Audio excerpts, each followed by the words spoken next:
오늘 하나님께서 우리에게 주시는 말씀은 사도행전 1장 1절부터 5절까지 말씀입니다. 사도행전 1장 1절에서 5절까지 말씀 우리 함께 읽겠습니다. 데오빌로여, 내가 먼저 쓴 글에는 무릇 예수께서 행하시며 가르치시기를 시작하신부터 그가 택하신 사도들에게 성령으로 명하시고 승천하신 날까지의 일을 기록하여노라. 그가 고난 받으신 후에 또한 그들에게 확실한 많은 증거로 친히 살아계심을 나타내사 40일 동안 그들에게 보이시며 하나님 나라의 일을 말씀하시니라. 사도와 함께 모이사 그들에게 분부하여 이르시되 예루살렘을 떠나지 말고 내게서 들은 바 아버지께서 약속하신 것을 기다리라. 요한은 물로 세례를 베풀었으나 너희는 몇 날이 못되어 성령으로 세례를 받으리라 하셨느니라. 아멘. 누가복음과 사도행전은 누가가 기록한 것으로 되어 있습니다. 누가는 바울과 함께 사역했던 사역자였고요. 골로새서 4장 14절 말씀에 보면 사랑받는 의원 누가라고 말씀을 하고 있습니다. 누가가 직업이 의사였다고 하는 것이죠. 그래서 마태복음, 마가복음, 누가복음, 요한복음을 보면 각각 그 저자들의 특징이 그 복음서에도 다 드러나는데요. 누가복음에도 의사였던 누가의 특징이 드러나는데 누가는 이 누가복음을 아마도 사도 바울이 예루살렘에 2년 동안 붙잡혀 있지 않았습니까?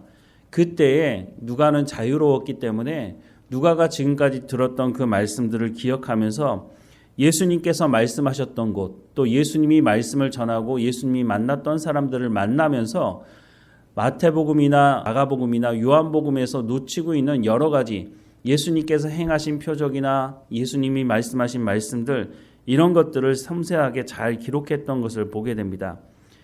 누가가 이렇게 누가복음과 사도행전을 기록함으로 인해서 예수님이 어떤 일을 행하셨는지, 또 예수님이 말씀하신 그 말씀을 들고 사도들 또 제자들이 하나님의 말씀을 어떻게 증거하였는지를 오늘 우리가 보고 알 수 있게 된 거죠.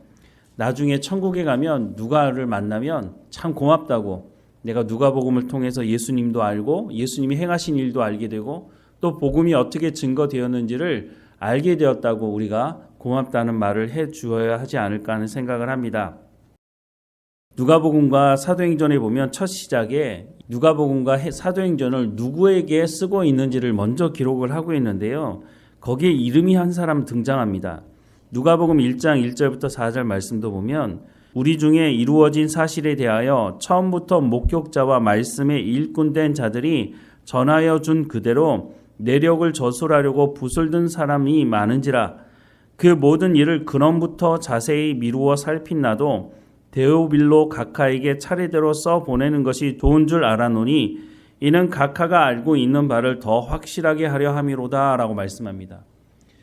누가복음을 기록했던 누가가 어떻게 기록했느냐?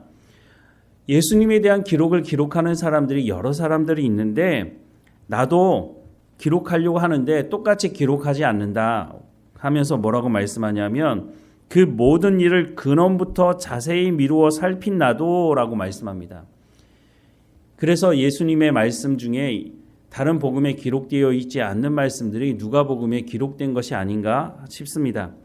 그런데 여기에 데오빌로라고 하는 사람이 등장합니다. 그런데 이 사람을 그냥 기록한 것이 아니라 각하라고 하는 당시 고위직 행정관료에게 붙이는 명칭을 붙이고 있다고 하는 겁니다. 오늘 본문에도 보면 첫 시작이 데오빌로여, 내가 먼저 쓴 글에는 무릇 예수께서 행하시며 가르치시기를 시작하신부터 그가 택하신 사도들에게 성령으로 명하시고 승천하신 날까지의 일을 기록하여 노라 라고 말씀을 하고 있습니다. 여기 보면 데오빌로가 다 등장하고 있습니다. 이 데오빌로라고 하는 사람이 어떤 사람이냐 궁금해하는 사람들이 참 많습니다. 그래서 앞서 말씀드린 것처럼 이 사람은 고위직 행정관료인데 누가가 이 사람에게 예수님에 대해서 소개하고 또 이 사람이 예수님을 믿도록 하기 위해서 누가복음과 또 사도행전을 기록한 것이 아닌가 하는 생각을 해보게 되는데요. 또 어떤 사람들의 주장은 데오빌로라고 하는 이 이름의 뜻이 사랑하는 자라는 뜻을 가지고 있기 때문에 어떤 한 사람을 위해서 기록된 복음서가 아니라 모든 사랑하는 자, 예수님을 믿는 사람, 또 예수님의 사랑을 입어야 하는 사람, 그 사람들에게 예수님에 대해서 소개하고 또 복음이 어떻게 전해졌는지를 쓴 것이다 라고 주장하기도 합니다. 어쨌든 누가는 누가복음을 통해서 예수님이 어떤 분이신지를 기록하고 있고 사도행전을 통해서 이 복음이 어떻게 증거되었는지를 기록하고 있습니다. 오늘 본문에 보면 누가가 예수님이 승천하시기 전에 어떤 말씀을 하셨는지를 기록을 하고 있는데요. 3절 이하의 말씀에 보면 그가 고난 받으신 후에 또한 그들에게 확실한 많은 증거로 친히 살아계심을 나타내사 40일 동안 그들에게 보이시며 하나님 나라의 일을 말씀하시니라. 사도와 함께 모이사 그들에게 분부하여 이르시되 예루살렘을 떠나지 말고 내게서 들은 바 아버지께서 약속하신 것을 기다리라. 요한은 물로 세례를 베풀었으나 너희는 몇 날이 못되어 성령으로 세례를 받으리라 하셨느니라 라고 말씀을 하고 있습니다. 예수님이 부활하시고 나서 약 8차례에 걸쳐서 제자들에게 나타나셨던 것으로 봅니다. 이 제자들뿐만 아니라 한 번에 500명의 사람에게도 나타나셨다고 하는 것을 서신서를 통해서 알 수 있는데요. 그때 예수님께서 무슨 일을 하셨느냐? 제자들에게 하나님 나라의 일을 말씀하셨다라고 말씀합니다. 하나님 나라의 일, 무엇을 말씀하는 걸까요? 구체적으로 어떤 말씀을 하셨다고 기록하고 있지 않는 것을 보면 아마도 예수님께서 3년 동안 제자들에게 말씀하신 그 말씀을 다시 요약해서 말씀하신 것이 아닐까 하는 생각을 합니다. 그러면서 예수님 뭐라고 말씀하시냐면 4절과 5절 말씀에 사도와 함께 모이사 그들에게 분부하여 이르시되 예루살렘을 떠나지 말고 내게서 들은 바 아버지께서 약속하신 것을 기다리라. 요한은 물로 세례를 베풀었으나 너희는 몇 날이 못되어 성령으로 세례를 받으리라 하셨느니라 라고 말씀하고 있습니다. 이미 이 성령에 대해서 여러 차례 말씀하셨습니다. 심지어 예수님께서 잡히시는 그날에 무려 5차례나 오실 성령, 보혜사 성령에 대해서 말씀하지 않았습니까? 5차례나 말씀하셨다는 것은 이것은 너무너무 중요한 것이다 라고 하는 것을 말씀하시고 있는 거죠. 그런데 그 성령이 오시면 어떤 일을 하신다고 말씀합니까?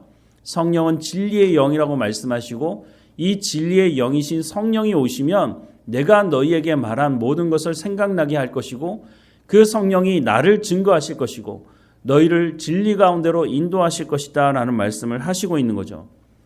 그런데 이 예수님께서 승천하시기 바로 전에 이 제자들에게 다시 한번 말씀하는 것은 성령의 세례가 너희에게 임할 것이다. 그러니 예루살렘을 떠나지 말라는 것입니다. 그런데 예루살렘이 지금 어떤 곳입니까? 예수님을 잡아 죽인 사람들이 득실거리는 곳입니다. 즉 성령의 세례를 받는 것이 생명의 위협을 받는 것보다 훨씬 더 중요하다고 하는 것을 말씀하고 있습니다. 갈릴리로 돌아가서 그곳에서 기도하라고 말씀하실 수도 있지만 갈릴리로 돌아가지 말고 예루살렘에 머물면서 기도하라고 말씀하는 것. 예루살렘에서 머물면서 기도할 때 큰 소리로 기도할 수 있었겠습니까? 120명이나 되는 사람들이 그곳에 모여서 큰 소리로 기도했다면 금방 들통이 나고 말 것입니다. 그러니 큰 소리로 기도하지도 못하는데 예루살렘을 떠나지 말고 성령이 임할 때까지 기도하라. 물론 큰 소리로 기도하는 것만이 간절히 기도하는 것 아니죠. 오히려 더 간절히 기도하다 보면 큰 소리가 아니라 신음할 정도로 하나님 앞에 기도하게 또 되는 것이죠. 어쨌든 생명의 위협을 받는 그 자리에서 머물러 있으면서 성령이 임할 때까지 기도하라고 말씀해주고 있다고 하는 것은 그것보다 훨씬 더 중요한 것이 성령의 세례를 받는 것이다 라고 말씀을 해주고 있는 것이죠. 오늘 우리에게도 마찬가지입니다. 예수님께서 구하는 자에게 성령을 주시겠다고 말씀하신 것도 있습니다. 제자들에게 예루살렘을 떠나지 말라고 기도하신 이 말씀은 오늘 우리에게도 마찬가지인 겁니다. 그러니 즉 예수님을 믿는 사람들은 성령의 세례, 성령의 충만함을 받는 것이 선택사항이 아니라 반드시 있어야 하는 것이라고 말씀합니다. 왜냐하면 성령의 세례, 성령의 충만함을 받지 않고는 우리가 담대하게 복음을 전하는 삶을 살아갈 수가 없다고 하는 것입니다. 앞서 말씀드린 것처럼 성령이 우리를 진리 가운데 하나님 말씀 가운데로 인도하시고 하나님의 말씀을 깨달아 알게 하시는 분이고 또 갈라디아서 말씀에 보면 성령의 열매에 대해서 말씀하는 것을 보면 우리가 그리스도의 장성한 분량에 이르러서 성령의 열매를 맺을 수 있으려면 반드시 우리 가운데 성령의 세례뿐만 아니라 매일매일 삶을 살아가는 현장에서 성령의 충만함이 우리 가운데 있어야 한다고 하는 것을 말씀해 주고 있습니다. 물론 우리가 열심을 내서 신앙생활 할 수는 있습니다. 내가 좋아하고 내가 기뻐서 그럴 수도 있지만 그것으로는 우리가 그리스도의 장성한 분량에 이를 수도 없고 성령의 열매는 물론 맺을 수도 없고 우리가 담대하게 복음을 전할 수도 없다고 하는 것을 말씀해 주고 있다고 하는 것을 기억해야 할 것입니다. 그래서 목숨의 위협을 받는 그 상황에서도 예루살렘을 떠나지 말고 성령의 세례가 임할 때까지 너희가 기다리라고 말씀해 주고 있는 것입니다. 오늘 우리도 하나님 앞에 나가 기도할 때마다 하나님 주시는 성령의 충만함이 내 가운데 있지 않으면 내가 오늘 하루 가운데 담대하게 살아갈 수 없으니 오늘 우리 가운데 성령의 충만함을 허락해 달라고 내가 그 성령을 의지하며 살아갈 수 있도록 인도해 달라고 기도해야 할 것입니다. 우리가 성령의 충만함을 받는다고 하는 것은 성령으로 말미암아 잠긴다고 하는 것을 말하는 것입니다. 즉 내 뜻과 내 생각대로 살아가는 것이 아니라 성령이 인도하시는 대로 살아가겠다고 하는 것입니다. 그러니 그 성령의 인도하심을 따라 살아가게 된다면 우리가 반드시 성령의 열매가 맺어지는 것을 또한 경험하게 될 것이라고 하는 것을 우리가 기억해야 한다고 하는 것입니다. 예수님께서 우리 가운데 말씀하시는 이 말씀을 기억해야 할 것입니다.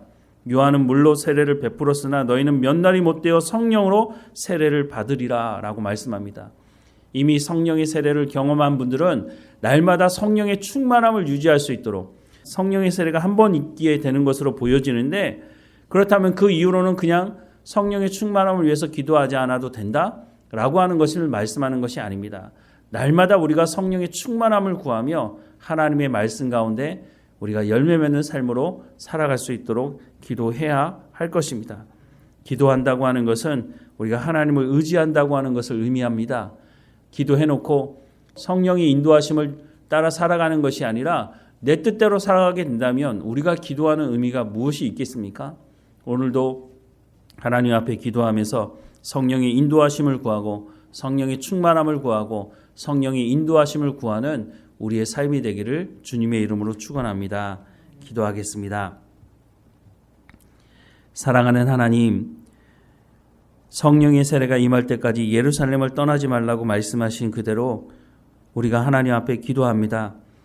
하나님, 우리 모든 성도들 한 사람 한 사람 가운데 성령의 세례를 경험할 수 있도록 인도해 주시고 또한 성령의 세례를 경험한 분들은 날마다 성령의 충만함을 구할 때에 하나님 각 사람 가운데 성령의 충만함으로 우리를 진리의 말씀 가운데로 인도하셔서 그 말씀의 열매가 맺어지는 성령의 열매를 맛보는 삶이 될 수 있도록 은혜를 허락해 주옵소서. 성령의 세례를 받고 성령의 충만함을 입은 성도들이 어떻게 복음을 증거했는지 사도행전을 통해서 우리 가운데 말씀해 주시니 오늘 우리가 살아가는 이 시대에도 우리가 성령의 충만함을 받아서 담대하게 복음을 전하고 예수 그리스도를 믿는 그 사람들에게 하나님의 말씀을 증거하고 그들과 함께 모여 하나님을 예배하는 공동체가 되어지도록 하나님의 은혜를 허락해 주옵소서. 날마다 우리 가운데 성령의 충만함을 허락해 주시는 그 하나님과 동행하며 하나님과 더 친밀한 교제 가운데 나가는 우리의 삶이 될 수 있도록 인도해 주옵소서. 하나님의 말씀을 통해서 이 말씀이 무엇을 가리키는 것인지 무엇을 말씀하는 것인지 깨달아 알 수 있도록 우리의 삶을 주장하시고 인도해 주옵소서. 오늘 우리가 어느 곳에 있든지 깨어있게 하시고 우리가 복음을 증거하는 삶을 살아갈 수 있도록 인도해 주옵소서. 우리의 자녀들 어느 곳에 있든지 하나님 지켜주시고 하나님께서 성령의 충만함을 부으셔서 그들이 하나님 앞에 깨어있고 성령의 열매를 맺으며 이 시대를 분별하며 이 시대의 유혹 속에 깨어있어서 하나님의 백성으로 온전히 살아갈 수 있도록 하나님 인도해 주옵소서. 나를 부르신 하나님께서 믿음의 가문을 이루어갈 수 있도록 하나님의 은혜를 허락해 주옵소서. 하나님, 오늘도 하나님께서 우리를 지키시고 인도하실 것에 대한 감사를 드리며 예수 그리스도 이름으로 기도드립니다. 아멘.